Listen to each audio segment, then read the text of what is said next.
Understanding the 17th Amendment and its potential repeal. The 17th Amendment to the United States Constitution is one of those pivotal components that shape the democratic nature of American governance. However, it has also been the subject of debate, with some advocating for its repeal.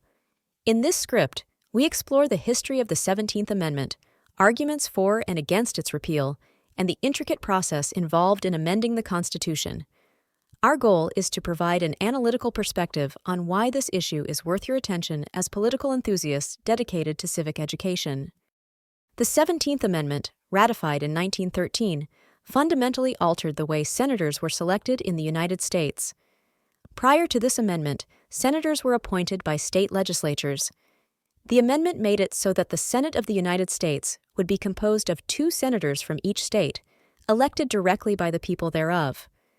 This change was envisioned as a way to make the Senate more democratic and reduce corruption. The historical context leading up to the 17th Amendment is crucial to comprehend. The late 19th and early 20th centuries in America were times of significant political corruption. State legislatures were often seen as being controlled by powerful interests and political machines, leading to accusations that Senate appointments were bought or corrupted through undue influence. Direct election of senators was introduced to curb this corruption and inefficiency. The progressives of the era argued that giving the power of selection to the people would increase transparency and accountability. It would ensure that the Senate better reflected the will of the people rather than the whims of political bosses. This change brought several benefits, notably a more democratic selection process. It empowered voters directly, adding an additional layer of public scrutiny to the federal legislative process. Moreover, it sought to decentralize power, taking it away from often corrupt state legislatures and placing it into the hands of the electorate. Despite its initial promise, some argue that the 17th Amendment's repeal could enhance the federal balance intended by the framers of the Constitution. Those advocating for repeal argue that returning senatorial selection to state legislatures might bolster state sovereignty. They suggest that state governments having a direct hand in federal legislation through senatorial appointments could increase accountability and ensure that state interests are more effectively represented in Congress. Those in favor argue that such a system could enhance the federal principle by ensuring that states, as entities, have a stronger voice in their federal representation, thus reinforcing the United States federalism. The journey toward repealing an amendment is not straightforward.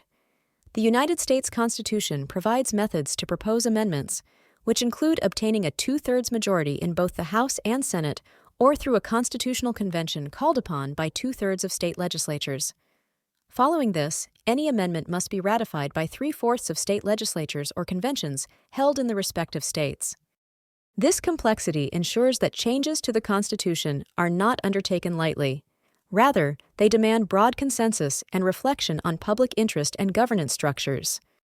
When we look at historical attempts at repealing amendments, we see a pattern of complex negotiations and extensive campaigning. Political dynamics have always played a crucial role in whether such initiatives take off. For instance, the repeal of prohibition through the 21st Amendment was catalyzed by broad public disapproval and socioeconomic influences during the Great Depression.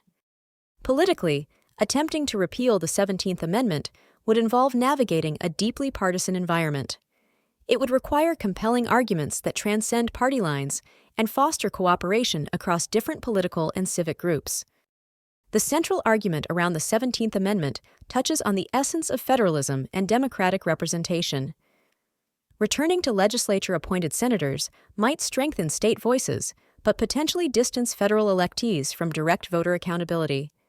This raises questions about how we measure effective representation and what balance between state and national interests is ideal. Democracy thrives on effective representation, and while direct elections democratize the selection process, the impact of state legislature appointments could vary significantly based on each state's political structure and culture. Encouraging civic participation starts with understanding the system's governing electoral processes. A potential repeal of the 17th Amendment offers a fascinating case study into how government structures affect citizen engagement and public policy outcomes. This scenario provides an excellent vehicle for civic education, allowing people to analyze historical trends, engage with current political processes, and anticipate future changes in governance. Such discussions encourage political enthusiasts to explore the historical roots and contemporary relevance of constitutional frameworks, fostering a more informed and engaged electorate. In conclusion, the conversation around the 17th Amendment's repeal serves as a microcosm of the larger discussions on American governance and democracy. While the challenges of amending the Constitution are considerable, this exercise encourages constant reflections on how best to structure our government to serve the people. As political enthusiasts, it's essential to continue exploring these debates, understanding their implications, and participating in broader civic education efforts. By engaging critically with these issues, we can better appreciate the complexities of federal governance and the ongoing evolution of democratic participation. This dialogue represents not just an examination of a constitutional component, but also an invitation to actively shape the future of civic life in the United States. Let us remain committed to engaging with these intricate debates, championing informed citizenship, and fostering a democracy that truly reflects the diverse, dynamic will of the people.